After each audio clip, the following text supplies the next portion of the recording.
Essa semana, as lideranças da Assembleia fecharam um acordo para acelerar a votação do projeto do governo que antecipa créditos do nióbio. Com a autorização do Legislativo, o Executivo pretende vender os lucros futuros da extração do minério relativos a um período de 12 anos para frente, naturalmente. O governador Romeu Zema afirma que o dinheiro será usado para pagar o 13º e acabar com o parcelamento de salários dos servidores. Eu recebo hoje o deputado André Quintão, líder do Bloco de Oposição, Democracia e Luta. Muito bem-vindo, deputado. Prazer, Vivi. Deputado, quais foram os termos desse acordo de líderes para que, enfim, antecipasse a votação do primeiro turno, não é? E também do segundo turno? O governo tem uma série de projetos em tramitação na Assembleia.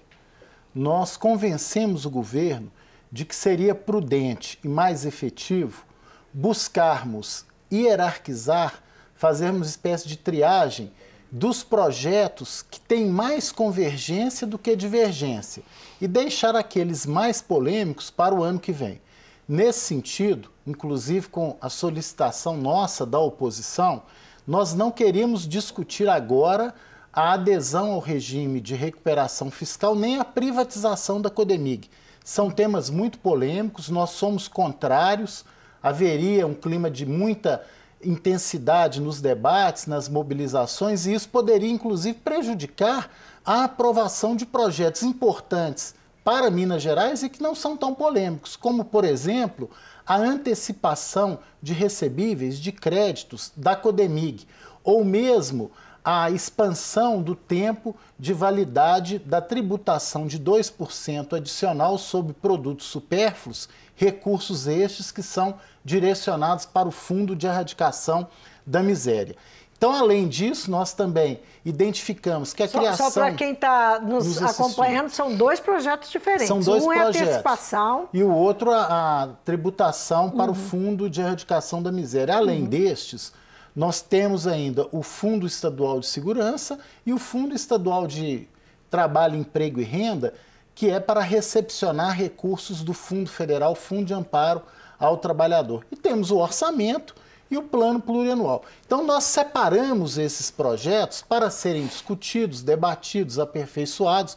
Não há compromisso de votação neles na íntegra, eles poderão ser objeto de modificações, mas assumimos um compromisso. Nenhum tipo de obstrução, até porque, no caso especificamente da Codemig, a antecipação dos recebíveis é um recurso que pode ser utilizado para o pagamento do 13º salário do servidor. É um direito, e aqui eu deixo bem claro, a nossa oposição não é a oposição do quanto pior, melhor. Pelo contrário, nós temos as nossas convicções, mas quando alguns projetos possam ser aprovados e contribuir para Minas Gerais, terão o nosso apoio. Agora, deputado, o fato é que o acordo, ele adiou uma audiência que aconteceria ainda no primeiro turno, que vai buscar esclarecimentos sobre o projeto, esse projeto que antecipa os créditos do nióbio. Se vai buscar esclarecimentos, é porque tem coisas a clarear, né? Com certeza. O que não está claro? Que dúvidas existem em relação a essa antecipação? O que pode ser mudado no projeto? Essa pergunta é muito boa, Vivian, porque não obstruir não significa votar de qualquer jeito, no afogadilho. Um projeto que envolve antecipação de créditos por 10, 12 anos de bilhões de reais exige da Assembleia Legislativa responsabilidade e segurança jurídica. O Tribunal de Contas do Estado fez uma série de indagações e solicitou esclarecimentos ao governo do Estado sobre esta operação. O Estado respondeu, mas o processo está sob sigilo. Nós solicitamos uma audiência pública para termos as informações necessárias, inclusive para votarmos favoravelmente ao projeto. Não houve nenhum tipo de obstrução. Esses esclarecimentos serão prestados em audiência pública. A audiência pública ainda não teve a realização na data anteriormente prevista, em função de agenda de convidados do Tribunal de Contas do Estado. Porque o tribunal vai participar. Vai participar. O Ministério Público também. Quais são esses esclarecimentos? Nós queremos saber exatamente qual é a modelagem, a formatação dessa operação de créditos. Para pagar o 13º salário do servidor, são necessários 12 anos serem antecipados ou não? Quais são os reais valores projetados pelo governo? Como fica o custeio da Codenge e Codemig? Se você antecipa tudo, quem vai sustentar estas duas instituições que existem e que têm um dispêndio de 200 milhões de reais ano?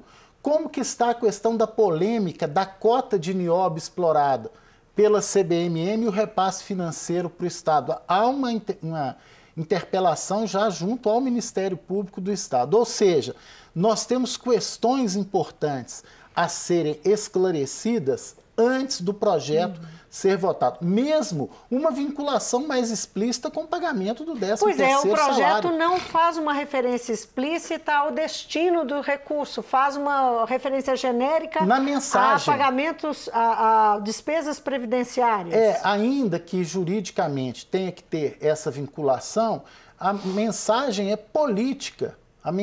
A explicitação do pagamento do 13º com esse recurso está na mensagem, não no corpo da lei. Você pode prever a destinação, nós até já apresentamos a sugestão de emenda.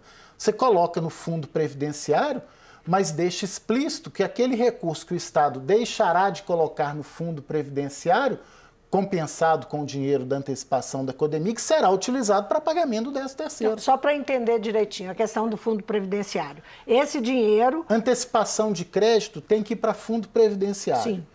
O dinheiro que o Estado deixa de colocar no fundo previdenciário, ele utiliza para pagamento do 13º salário. Agora, isso pode tem que explicitar Tem que estar explicitado na lei, não na mensagem do governador. Quando você vai cobrar no Ministério Público o cumprimento da lei, você leva a lei, não a mensagem de quem mandou o projeto. O senhor falou que não vai ter obstrução, mas o fato é que é uma agenda, assim, digamos que a pauta... Nós estamos há quase um mês do recesso, não é? Exato. Então, um pouquinho mais que um mês do recesso. É um tempo relativamente pequeno para a tramitação de tantas coisas importantes. Esse projeto especificamente da antecipação de crédito do nióbio, que tem uma finalidade de colocar em dia, né? Segundo o governo, colocar em dia folha de pagamento e fazer pagar o 13º, mas o senhor relacionou o PPAG, o orçamento... Fundo de Erradicação da Miséria. Vai dar tempo de fazer tudo? Tem algum acordo nesse sentido, considerando que os líderes estão no acordo, que é para ser aprovado esse ano? Com a participação muito importante do presidente da Assembleia, deputado Agostinho Patrus, e de todos os líderes de blocos do governo, independentes e de oposição, nós fizemos um compromisso de acertarmos um processo nas comissões que permita até o dia 18 de dezembro votarmos estes projetos. De preferência, iniciando pelo projeto da antecipação de recebíveis da Codemig, com a finalidade do governo organizar um fluxo de caixa capaz do próprio governo pagar o 13º na data que deve ser pago, o 13º, e utilizar o recurso depois da Codemig para outros pagamentos que o governo faz durante o final do mês, início do mês de janeiro. Então, há um compromisso de todos os líderes, nós votaremos a antecipação dos recebíveis da Codemig, mesmo antes da audiência pública. Isso é dia 20, a previsão é dia 20. Depois, na outra semana, a audiência pública, os ajustes, a construção de emendas, para que, quem sabe, já na primeira semana de dezembro, a Assembleia fazer a sua parte. Aí o governo, que já até tem duas declarações, uma que gastaria 15 dias para a operação, o outro 30 dias. Nas duas situações, é perfeitamente possível... É uma operação de mercado, que ele tem que colocar à venda, não é? Depois de autorizado, não é isso? Ele pode fazer essa operação durante o mês de dezembro e pagar o 13º. Ele tem recurso em caixa para pagar o 13º e esse recurso em caixa para outros dispêndios, ele utiliza o dinheiro da antecipação da Codemig. Isso nós sabemos, é possível, mas a Assembleia vai fazer a sua parte. Agora, deputado, o orçamento que foi enviado para a Assembleia, ele veio junto com ele um adendo, por causa de uma decisão de uma determinação do Tribunal de Contas do Estado. Essa determinação diz que o Executivo deve tirar do orçamento as despesas previdenciárias, dos gastos, as despesas previdenciárias, porque ele não pode ser incluído, e isso diz respeito, inclusive, ao como é que fica o teto, não é, de gastos do Estado. Com o pessoal. Com o pessoal, exatamente, com o pessoal. Como é que isso vai criar algum problema para a aprovação? Não, do ponto de vista da tramitação do orçamento, do nível de déficit do Estado, isso não altera em nada a questão da votação do orçamento. Vai criar para o governo a necessidade de um diálogo com o governo federal, caso o governo de fato queira aderir ao regime de recuperação tem essa fiscal. Incompatibilidade. Porque uma das condicionantes para adesão ao regime de recuperação fiscal é ultrapassar o limite de gasto, teto de gasto com pagamento de pessoal. Se você exclui o pagamento de pensionistas e aposentados, Minas fica dentro dos limites e, portanto, sairia daquela condição preliminar de aderir ao regime. Agora, essa é uma questão que o Estado tem que discutir com o governo federal, até porque é um entendimento aqui de Minas Gerais. Então, para efeito de votação do orçamento e do plano plurianual, isso não será problema. O início do ano, então, promete, né, deputado? Olha só, nós temos o regime, a adesão ao regime de recuperação fiscal, que vai voltar à pauta, né, no início do ano, a previsão Exato. é essa, né?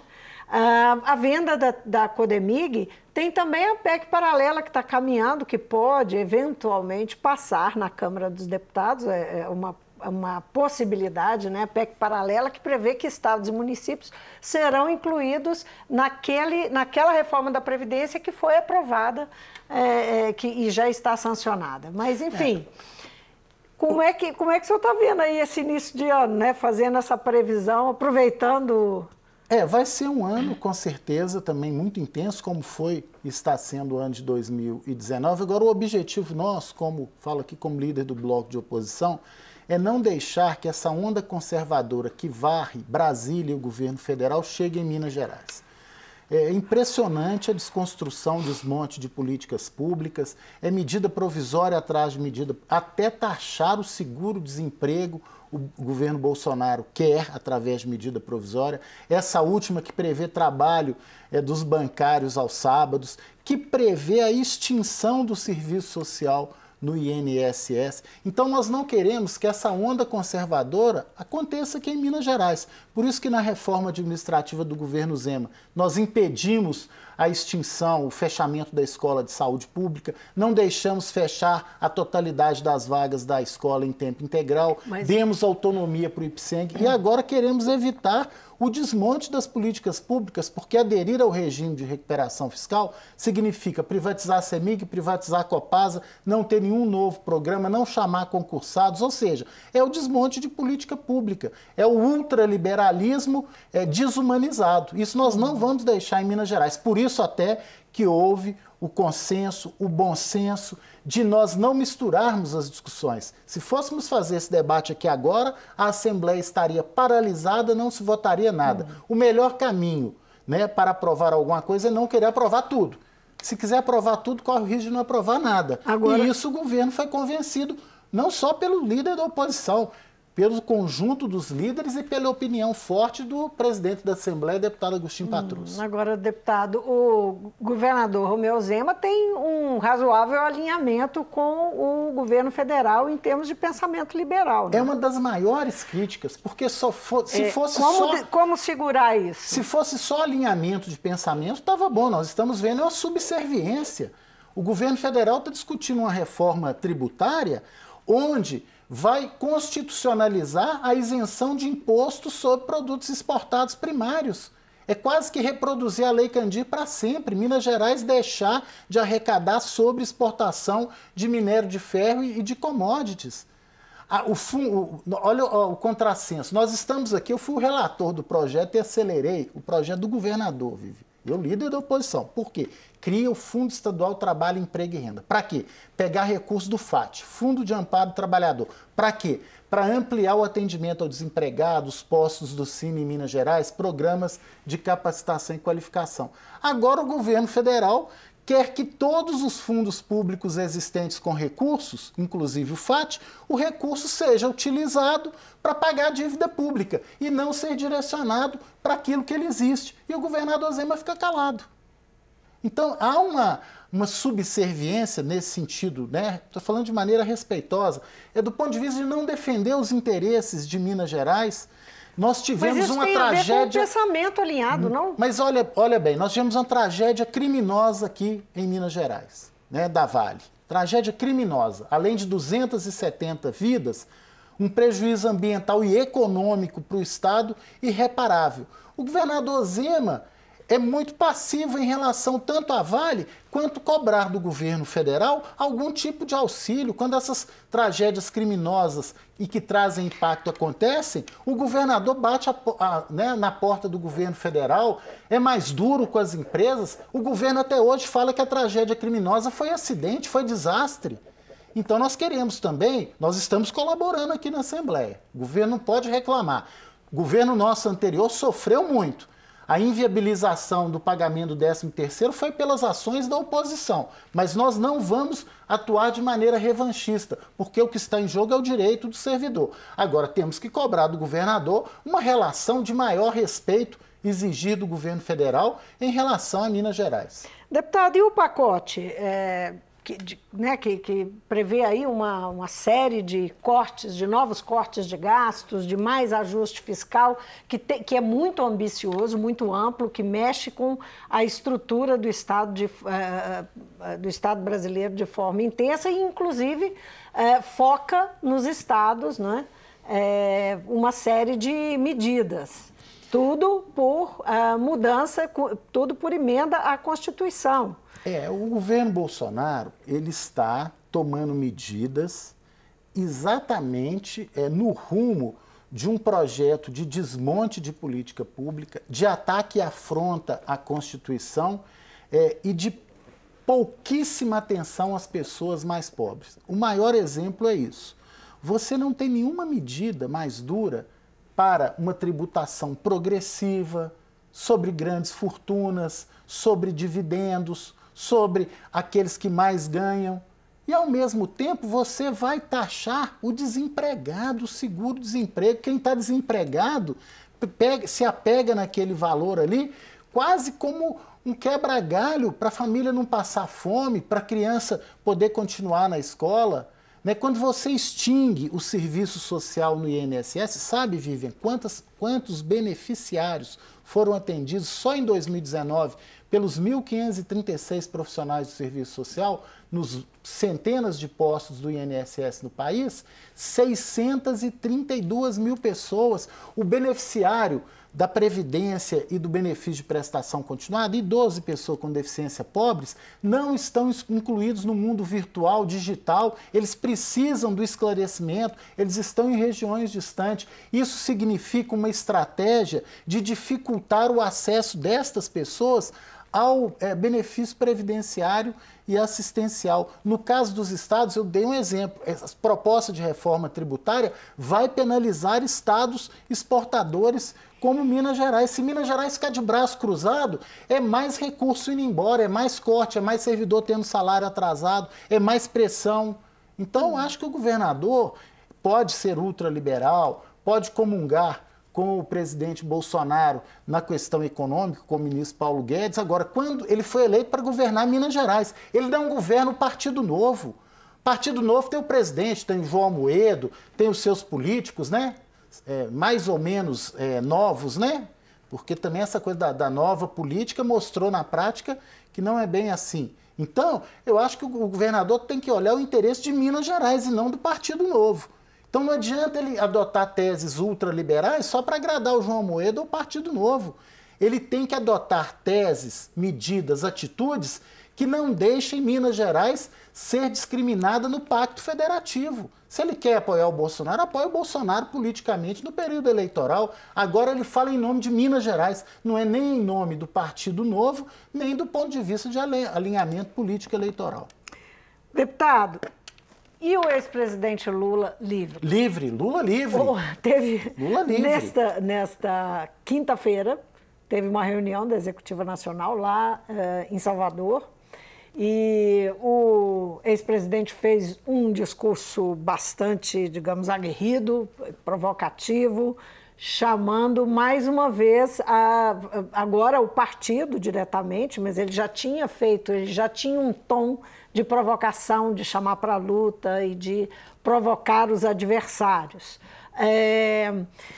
Isso vai dar um sangue novo ao partido, porque o partido está fora do poder aqui, está fora do poder central em Brasília, sofreu um revés grande em 2016, acabou perdendo as eleições em 2018 sem a presença do ex-presidente Lula, apesar do ex-ministro Fernando Haddad ter tido um resultado significativo, mas perdeu as eleições, isso é um fato.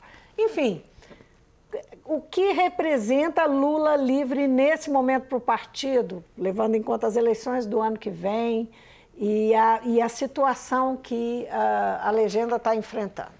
Olha, todo esse processo, depois com a comprovação do intercept, né, dos vazamentos, tudo isso mostra que o processo de condenação do ex-presidente Lula foi absolutamente uma perseguição política, né? O presidente Lula foi um preso político.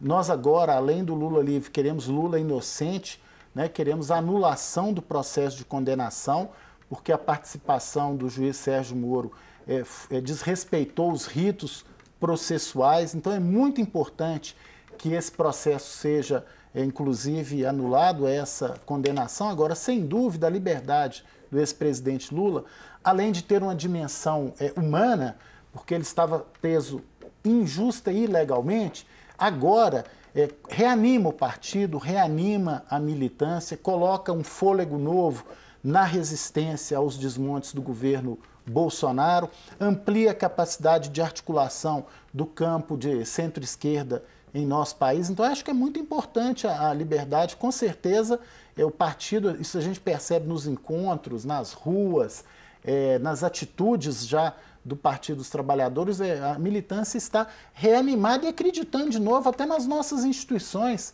Porque é um absurdo, tanta gente solta, tanta gente que cometeu crime, tanta gente que postergou seus processos, e o ex-presidente Lula, numa armação para retirá-lo da eleição de 2018, estava preso ainda. Agora, então, Lula livre, agora é Lula inocente. Pois é, mas uma fala que foi bastante destacada na imprensa nessa reunião da executiva, nesse encontro da executiva, é que ele disse que o PT não é partido de apoio. Naturalmente que ele está se referindo a eventuais alianças para o ano que vem. Isso não é digamos, uma dificuldade que o partido vai enfrentar? Não, Vivian, o que o presidente Lula, o ex-presidente Lula, quis mostrar ao partido é que o partido tem que se afirmar, tem que ir para a rua, tem que levantar a autoestima, não pode se acomodar, ficar encurralado. Né? O Brasil tem mais de 5 mil municípios, então o PT está organizado em boa parte deles. A fala do presidente Lula não é só para as capitais, é para o Brasil inteiro, ou seja, onde o PT tiver condição de disputar, ele disputa. Agora, eventualmente, no município onde um partido aliado, e nós temos partidos que foram muito aliados, inclusive na campanha do Lula livre, tiver em condição de vitória uma outra candidatura, é lógico que o PT tem que ter a grandeza também de ofertar o seu apoio para que o campo de esquerda atinja a vitória. Quer dizer, estimular o PT a ter candidaturas não significa que onde nós observarmos que o campo de esquerda tem uma candidatura digna e com viabilidade eleitoral, nós não possamos fazer um acordo programático. O mais importante agora é um alinhamento político programático para resistir aos desmontes do governo Bolsonaro. Agora, é muito importante que a presença do presidente Lula nas campanhas vai reanimar o PT e coloca o PT